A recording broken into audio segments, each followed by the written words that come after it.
ये इलेक्शन गुज़िस्ता वो तमाम इलेक्शन से जो 70 साल से होते आ रहा है उससे मुख्तलिफ है। क्यों मुख्तलिफ है?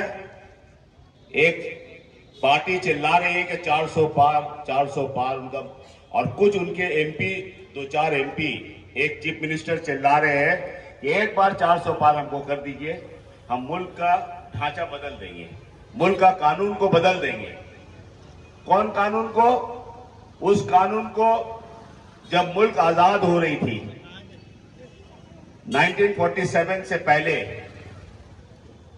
तो एक हवा उठी, कुछ लोगों ने कहा कि मुझे अलग मुल्क चाहिए।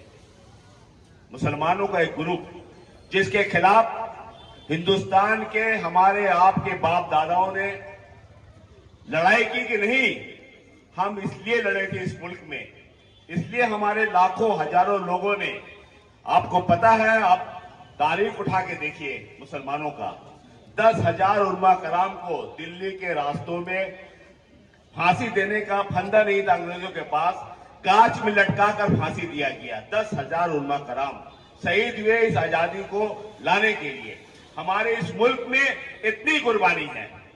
जब ये कुर्बानी दी गई तो मुल्क में एक सोचा उठा कि हमें अपना जगह चाहिए, लेकिन हमारे आपके बुजुर्गों ने, जमात उलमा ने उस वक्त कहा कि नहीं, हम इस मुल्क के लिए लड़े हैं, इस मुल्क में हिंदू मुसलमान भाईचारगी के लिए लड़े हैं और एक साथ लड़े हैं। जिस तरह संजू कर्मकार, अमीरुद्दीन बॉबी, हम लोग एक साथ आज हमेशा एक साथ रहते हैं, यही मोहब्बत है, इस देश की खूबसूरती है, इस देश की परंपरा है, हजारों साल की परंपरा है।